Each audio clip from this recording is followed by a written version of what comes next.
రాష్ట్ర వాటా రిలీజ్ చేయండి. కేంద్ర మంత్రి నడ్డాకు కాంగ్రెస్ ఎంపీల వినతి అంట.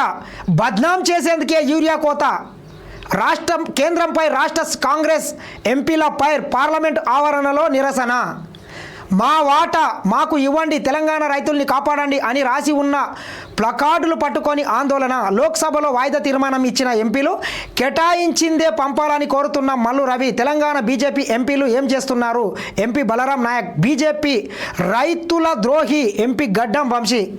నిజంగా చెప్పాలంటే ప్రతి విషయంలో తెలంగాణ రాష్ట్రం మీద కేంద్ర ప్రభుత్వం సవతి ప్రేమ చూస్తుందని చెప్పొచ్చు.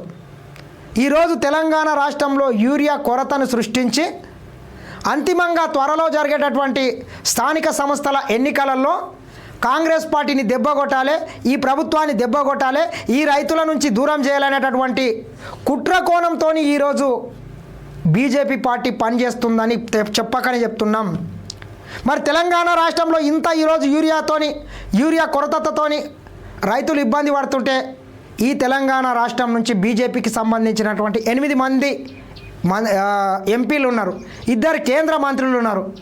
మరి వాళ్ళు ఏం చేస్తున్నట్లు? అరే ఒక్క రోజన్న తెలంగాణ రైతుల కోసం, తెలంగాణ ప్రజల కోసం మాట్లాడుండే. ఇదేం దారిద్రం, ఇదేం పోయే కాలం. మరి మీకు ఎందుకు ఓటేసినట్లు?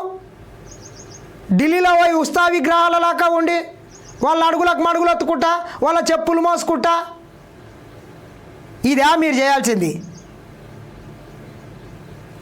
ఒక్క రోజన్నా అరే తెలంగాణకు ప్రతి విషయంలో అన్యాయం జరుగుతుంటే ఏం చేస్తున్నావు కిషన్ రెడ్డి, ఏం చేస్తున్నావు బండి సంజయ్? మీకెందుకు ఆ పదవులు?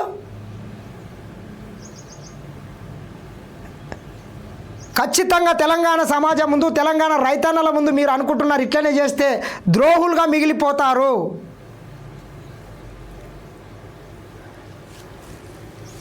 కేటాయించిన యూరియా కూడా ఇస్తలేరంటే ఇక మిమ్మల్ని ఏమనాలి చెప్పండి? పంటలు మొత్తం యూరియా వేయాల్సిన టైంకి వచ్చినాయి. రాష్ట్రంలో విస్తారంగా వర్షాలు పడ్డాయి. రికార్డు స్థాయిలో ఈరోజు వరి సాగు అయింది. మరి మీరు యూరియా సరఫరా చేయకుండా కాళ్ళలో కట్టబెడితే మరి ఎంపీలు ఉండి ఏం చేస్తున్నట్లు బీజేపీ వాళ్ళు?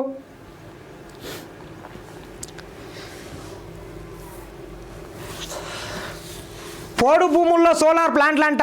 సీఎం కుసుమ్ పథకం కింద ఏర్పాటుకు సర్కార్ నిర్ణయం. 1450 మెగా